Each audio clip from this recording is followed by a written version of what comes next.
Hello guys, it's Chamaster. Time doing a Beyblade video.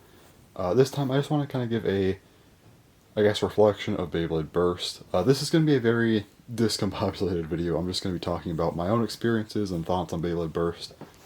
So no, this is not like a giant retrospective on the entire series. I might do that at some point where I, go over everything. But if I do that, it won't be one video, it'll be like an 8-video series where I go over each season. Starting with the single layers and going all the way through BU, and maybe I'll just make a playlist for that or something. I don't know.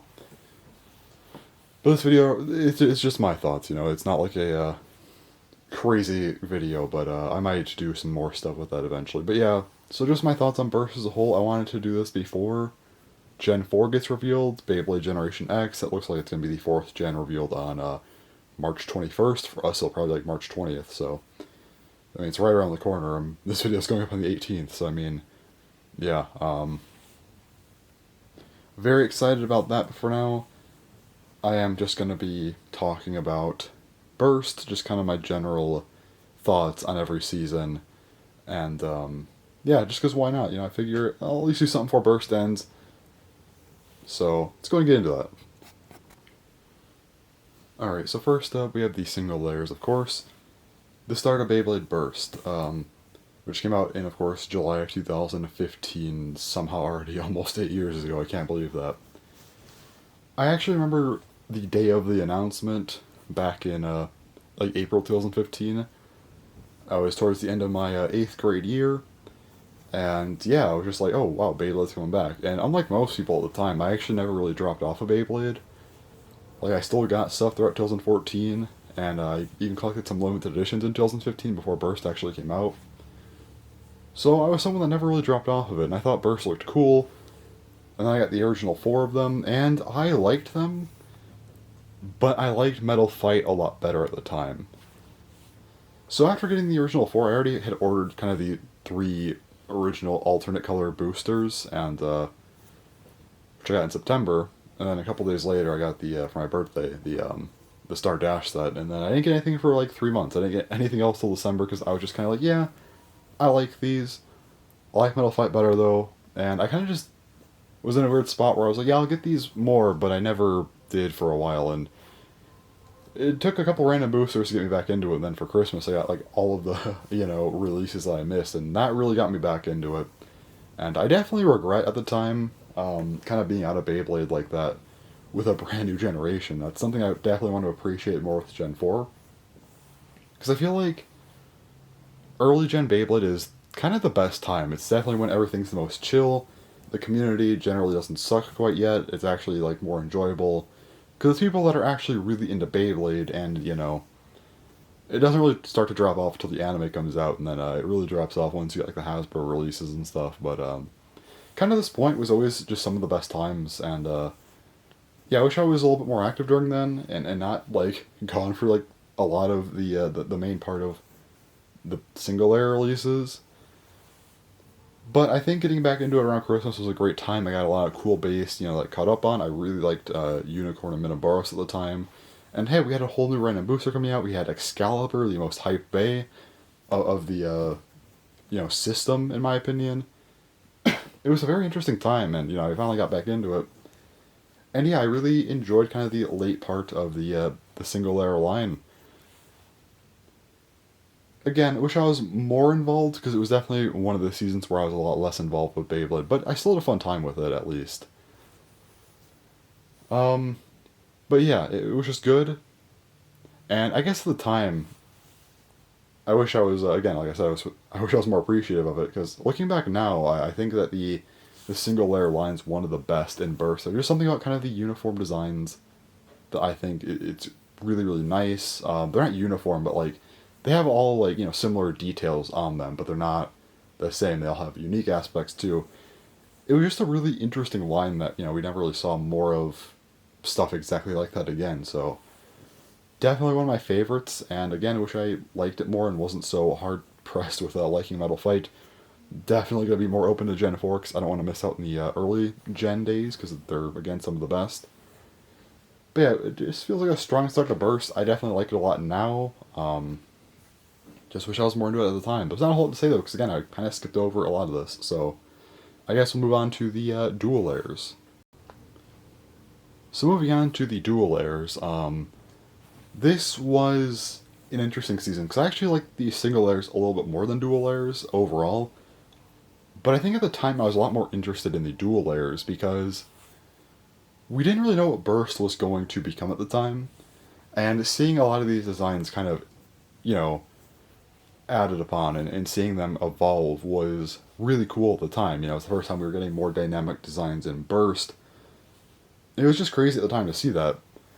I definitely think that the early dual layer days were the best. I feel like the middle wasn't as good to me, and like later was okay, I guess. But when we were getting a lot of evolutions early on, you know, like the original, you know, 4, getting things like, you know, Wild Wyvern and Dark Decite, there were a few other releases. I would say up until, like, I guess, the triple booster set with Nova Neptune. And of course, between that we had Xeno Excalibur. I know people don't like it as much now, but at the time it was insane. But yeah, really up until that triple booster set in August of 2016, that was like, from April to August, it was just great. I really, really liked dual layers. I was really into it. And yeah, I had a great time. It was cool to see all these bays, you know, get evolutions and see what they were doing with them. But I don't know, after that, after all the evolutions, I kind of dropped off a little bit because I thought Zillion Zeus was cool, but not really worth the hype that they were giving it. It is cool though, but still. And then I just wasn't a fan of a lot of the October, November releases for whatever reason, and even December, like I thought Lost Longinus and Gaia were cool, but like I liked Gaia, but it wasn't insane, and Longinus is cool as well, but it definitely felt overhyped. Jormungand and Anubis I liked quite a bit though, I guess, but yeah, I don't know, it definitely dropped off pretty heavily for me. And yeah, I don't know what really happened there. I think dual layers were still cool. I liked them, and but yeah, it was just those earlier parts that I really, really liked, and yeah, again, it was just cool to see how they expanded upon the designs, and that was probably the most interesting part of the dual layer era to me. Nowadays, I feel like they've expanded more on them, and I still like dual layers a lot for what they are, but they're definitely not as good as I thought they were at the time. Again, still very good though, classics for sure. But yeah, they kind of kept the theming, I guess, of the single layers a little bit with the clear plastic and like the different colored solid plastic as well. Definitely different and more dynamic, but still sort of had that similar feel to it a little bit. Again, just more advanced. But yeah, dual layers were very cool. I liked them. But again, I definitely just dropped off a little bit towards the middle. I just wasn't a fan of those designs and stuff, I guess. Like Quad Quetzalcoatl, Fang Fenrir, like, who cares? Beast Behemoth, I just don't like even to this day. I thought Inferno Ifrit and Psychic Phantom were pretty decent, but again, just not really comparing to a lot of the earlier stuff to me. But yeah, dual layers were a fun time, but I think it's really after this where we get into some more interesting stuff, because, you know, this was just early bursts, you know, we're still figuring out what we're doing. I mean, the craziest thing at this point was, like, just getting slightly bigger contact points. I mean, that was, that's where we were at that point. But then, of course, the next season we get a little bit more interesting, I'd say. And then we get to Beyblade Burst God.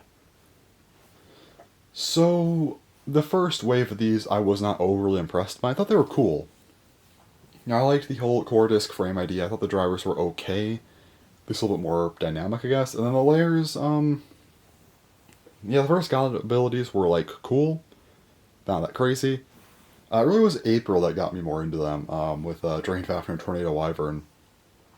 So, obviously the left spin bay with rubber was really cool. A bay with a giant free spinning ridge that was really crazy at the time. And of course we had even crazier, with like Legend Spriggan being LR, Maximum Gerudo just being a giant yellow circle. Oh yeah, then the August wave. I actually boycotted this wave for a few months because I hated what they did with Guardian Kirby's stock combo, but that was funny. You know, we had a lot of other crazy bays like Seek Excalibur, Nightmare Longinus, probably the most insane bay for the time, Spriggan Requiem. That thing was wild. And yeah, I think Burst God was a great season in hindsight, but at the time I actually wasn't a big fan of it. At least for a while. I thought the gimmicks were not great. I didn't like gimmicks at the time, which, again, in hindsight, this was really dumb. I think gimmicks greatly improved Burst and made it way more interesting. But at the time, I was like, no, I don't like gimmicks. And I think by the end of God, I liked them more, at least. But yeah, I dropped off of Burst a little bit more during this time because of the whole not liking gimmicks thing. And yeah, I also stopped getting random boosters because before this I got random boosters a ton. But after buying like 8 random boosters and just not getting, oh, I guess not 8, but like 6 random boosters and just not getting Tornado Wyvern, and then I did get Maximum Groot on my second one for Volume 7, but then I just couldn't get Tornado Wyvern. It was expensive. I just didn't want to buy it. I still didn't have Evil at this point. And I just kind of gave up. I didn't really do much with Shelter Regulus or Beaka Culkin with those boosters, and yeah. I just kind of gave up on random boosters for a long time. Nowadays, I did come back to it and get everything, because I have every mainline release, but you know, for a while, I was just completely out of it. I was like, yeah, no, I don't want to buy random boosters anymore. They're just annoying to get, which I still stand by. Because when I did come back to them, I mainly just bought, you know, the prize pay on its own. I don't care if it was more expensive. I just didn't want to deal with them anymore, and I still don't. And I'm not going to with Gen 4 either, but yeah. So that was kind of where that went. But again, in hindsight, God abilities are great. I don't know what was up with me at the time, like hating on them. But yeah, I wish I didn't, because again, God was such a great season, and there was so much good stuff. And even back then, I still liked the season a lot because of just how high quality it was and how much crazier the base got. You know, it really showed us what Burst could be. And I still think God abilities were kind of the peak of gimmicks because, obviously everything was new at the time. So it's a little bit easier to get off with gimmicks and stuff because they haven't really done any before. But still, giving every single bay its own unique gimmick was a really, really cool idea that was never really replicated quite the same, I would say. And I really liked how they did that. So, Beyblade Burst God, definitely one of the best seasons of Burst. Just wish I was a little bit more into it at the time, I guess. But yeah, a seriously great season for sure. And then we get to Beyblade Burst Chosets. This is where I actually start to have some problems. So going into Chosets, the first wave was already an L. 12 and 11 were the 2 new core discs, and they were terrible. We also got 0, which was the first time we ever got a reused part with the first line of bays for a new season, which at the time I was pretty mad about. And none of them had frames on them either.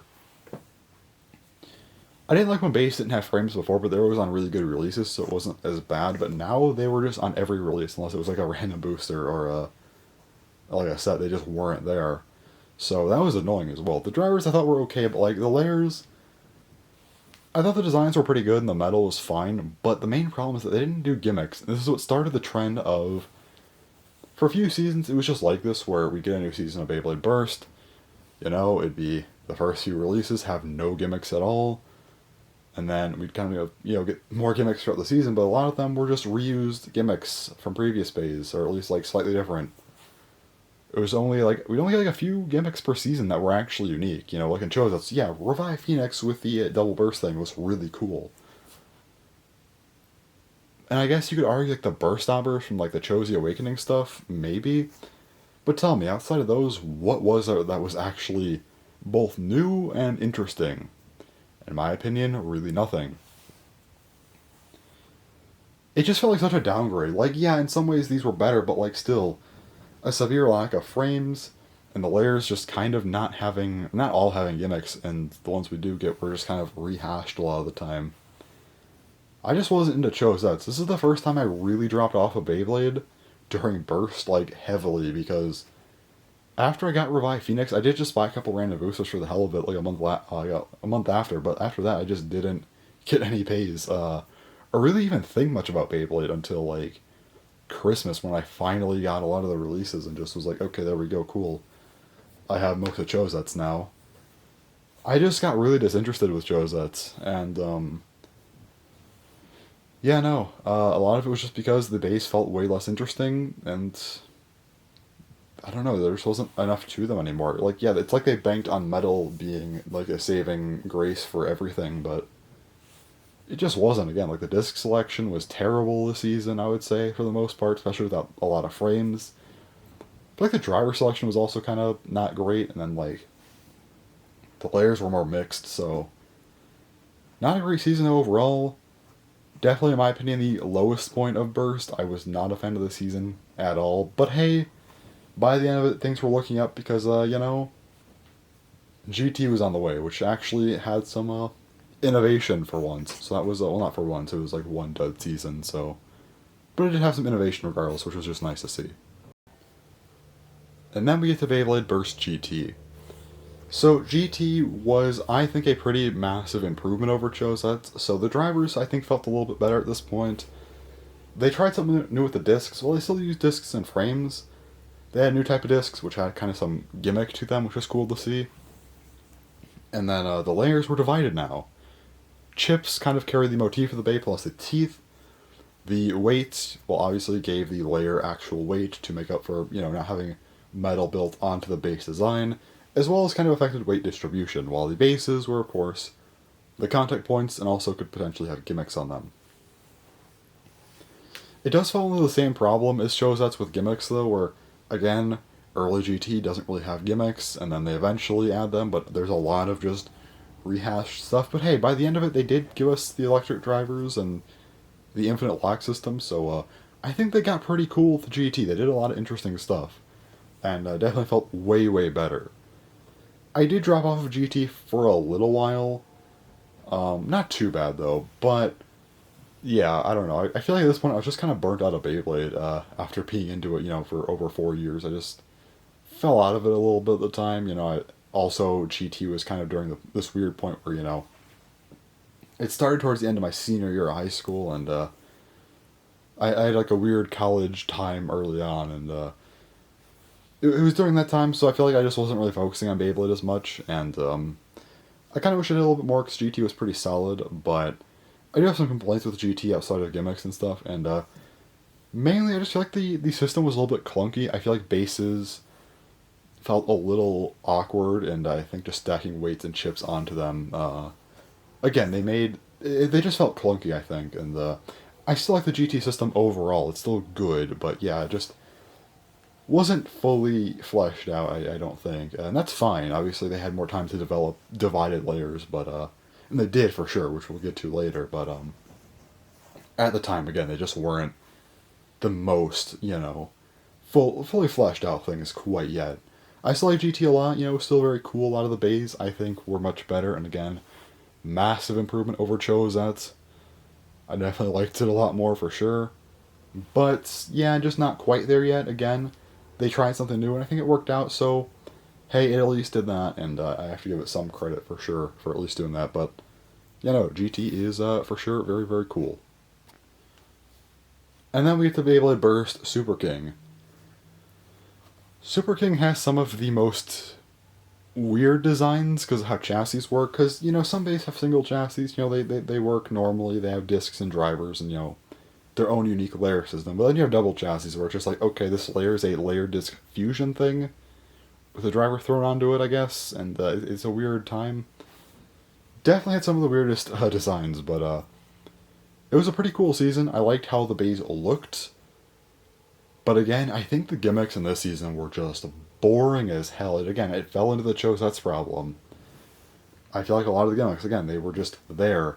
Something like, Variant Lucifer, okay, that was a cool idea. I liked Variant Lucifer, but outside of that, like, what else really was there? I mean, like, all I could really turn to is, like, the Limit Break stuff, but Limit Break was boring. We've seen click-based gimmicks before, and this was just kind of a glorified, more dynamic version of it that wasn't overly great. I mean, like, again, who cares? Limit Break stuff was not most well-received either. And yeah, it just felt kind of boring. While I think a lot of designs in Sparking were great, or Super King, they're interchangeable, whatever. A lot of designs at the time, I think, were just great, but again, they weren't the most interesting bays outside of looking cool, and man, this system is clunky as all hell. I hate this system so much. Chip cores just fit really awkwardly into chips, which is annoying to deal with. The only thing that makes sense is like how you attach chips to rings, but then trying to get that onto a chassis, the fact that they snap on just sucks, I think, and doesn't feel good. And then trying to take them off. Double chassis are usually okay, but you still have to pull them off. But like, single chassis, you have to like grab a disc to pry them off, and it just sucks. Like, I don't want to deal with this every time I want to take apart a Sparking Bay. It's not fun. I guess they made a more specialized system, I guess I could say, compared to GT. They did something else, but I almost feel like it was a downgrade in some ways. In some ways, yeah, it was more, again, there was more to it, I guess, but it just, man, the system was just way too clunky. Even worse than GT. It was kind of bad, honestly, the system itself. And the chips also had some breakage issues. They just suck, honestly. I do not like the sparking system in that regard. However, I do have some bias towards sparking, at least, because, well, I actually skipped out on sparking for a while. The first 4 months, I passed up on sparking entirely. I didn't do anything with sparking at all. I finally got the first wave in August. Well, not August. July, like very end of July, 4 months after it released. And then I got really back into Beyblade, and I've been back in ever since, and I caught up on sparking. And this is when I finally decided to go back and get all of the releases I was missing, all those random boosters I skipped over, some rare bays I missed out on. Finally decided to go back and do all that, and I do have some bias towards sparking because, again, it was kind of my big resurgence in the Beyblade, especially, after kind of like 2 years of just being sort of half into it. So there was that, at least. I have some, nostalgia towards sparking because of that. But system itself, yeah, no, they look cool. I like how they look for sure. But outside of that, this was just such a boring system with a bad design element for the base system, which just sucks. So, it was a time. I will just leave it at that, I guess. And then we get to Beyblade Burst DB. This changed quite a bit. So, this was the first season in quite a while that I was fully invested in and actually keeping up with every release. I think I did that with God. Definitely not really Chosets or GT and early Sparking. So, first season I was actually following pretty actively, which was nice. And yeah, I think DB I've liked a lot. And they definitely got the system right here. I think the system is perfect. So, obviously high and low mode's kind of whatever, but hey, it's kind of cool. And the layer system itself, the core, the ring, or not ring, the blade, and the armor. These three pieces are kind of like a GT system. Again, the core, it's the motif of the bay, and has the teeth. The armor is kind of the weight of the bay, the metal, plus it can affect weight distribution. The blade is the contact points, and of course, can house gimmicks. Although I guess we have more gimmicks on like cores and stuff in this season, but whatever. That's a different thing. Anyway, so again, it kind of mimics GT, but the actual style of it isn't clunky at all. It feels way, way better. And again, it just feels like a GT2 system with some elements of sparking in there. Like I think kind of how they did the rings and sparking were carried over into the GT blades. So again, yeah, it's like they took GT, learned from that, and then also sparking, and made a genuinely great divided layer system that just feels good. The high-low mode is cool. They made discs to accommodate that, new types of discs. That's cool. Driver lineup has been okay, but, I mean, it's not the worst thing. But the base just feels so high quality at this point. It's like they definitely knew this was the end of Burst and wanted to make sure every bay felt good, and like, yeah, some bays vary, but I don't think there's a single DB bay where I'm like, this sucks. Even if some parts of it I don't like, there's, of course, certain, maybe a driver or something on a bay I don't like, but the bay as a whole, I'm like, this is cool, I like this, and that's kind of important to me. That's why I honestly think DB/BU is just the best system of all, in all of Burst, because of just how much there is to it, and they definitely went all out with these bays for the most part. And yeah, I really like DB a lot because of that. And there's definitely some highlight releases, of course, like Dynamite Belly was a really interesting one with the whole gear idea. We've never seen that before. That was interesting to see.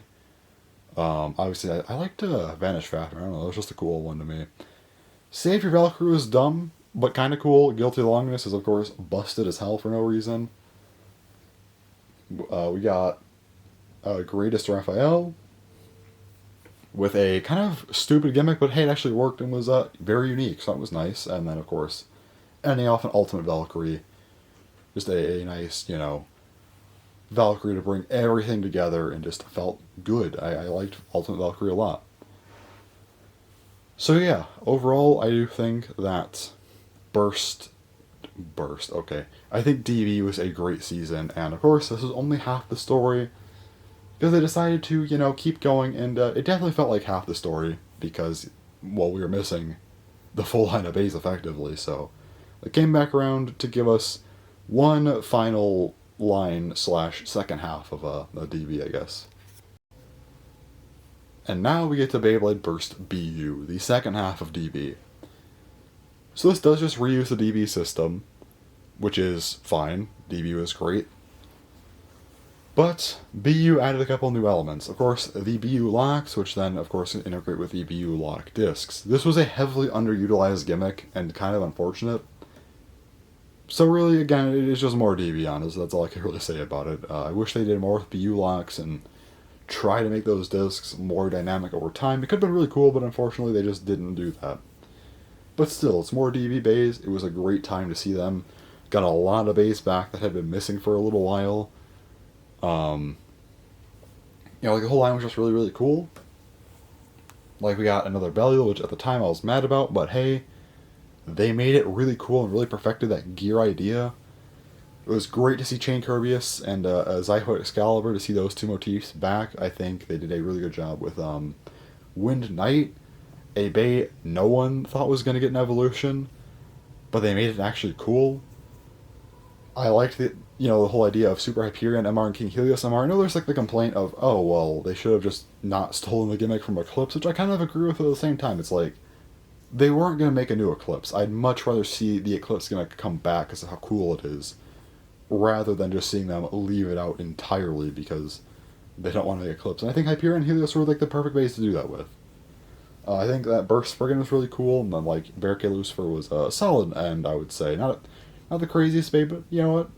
It was still cool.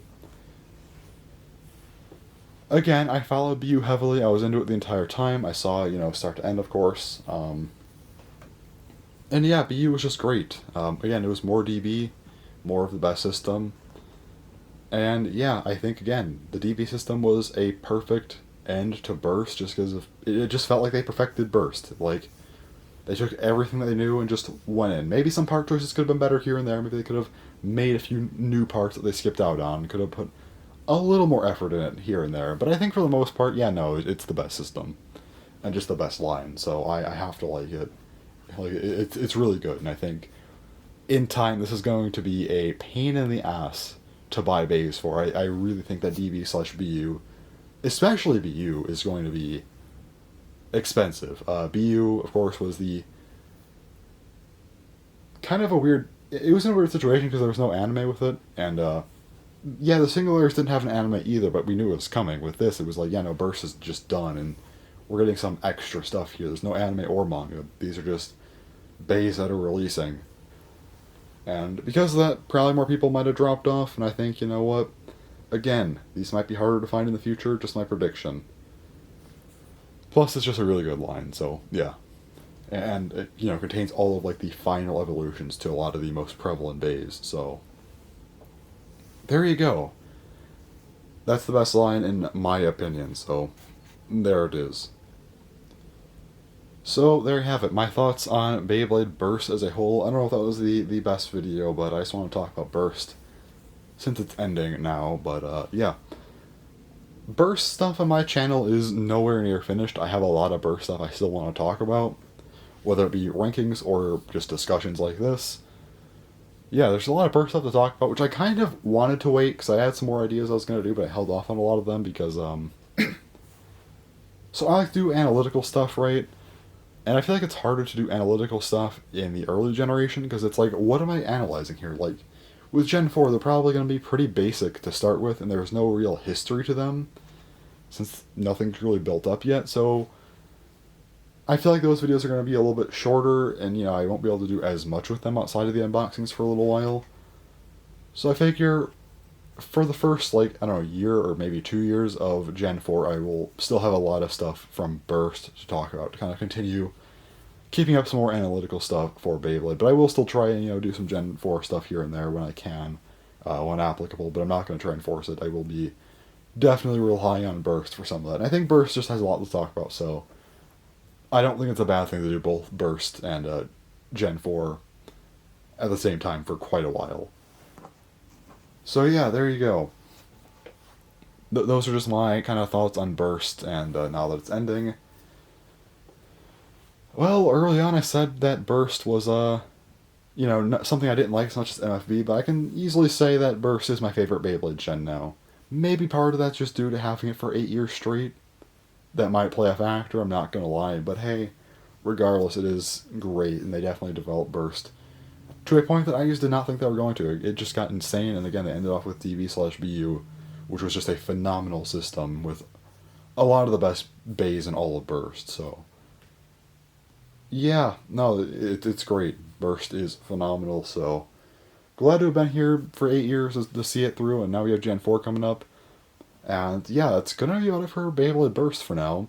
Again, I have more to talk about. We'll come back in, I don't know, late March. Probably not late March, probably April with more Burst stuff and whatnot. But, my next Beyblade video is going to be a discussion on March 21st and what the announcements are, and hopefully talking about the first Gen 4 products, which is insane. So I guess for the whole consecutive time with Burst, this is the end. After this, we will have knowledge of Gen 4, and I'll just be covering Burst because I still want to. There's still more for me to talk about with that, but I guess Gen 4 is kind of going to be the main focus, though, so. Well, that's that. Burst is a phenomenal gen. I can't believe I've been here this long. Again, when I first started, I was 14, and, not even in high school yet. I mean, I was almost there, but still. And now, right now I am 22 and in college. I've been out of high school for almost 4 years now. It's wild, so been here a long time. And yeah, Gen 4 is going to be hype, hopefully. Hopefully it's good. I don't imagine it won't be, but yeah. Can't wait to talk about it. So yeah, that's all for this video, so thanks for watching, and bye-bye.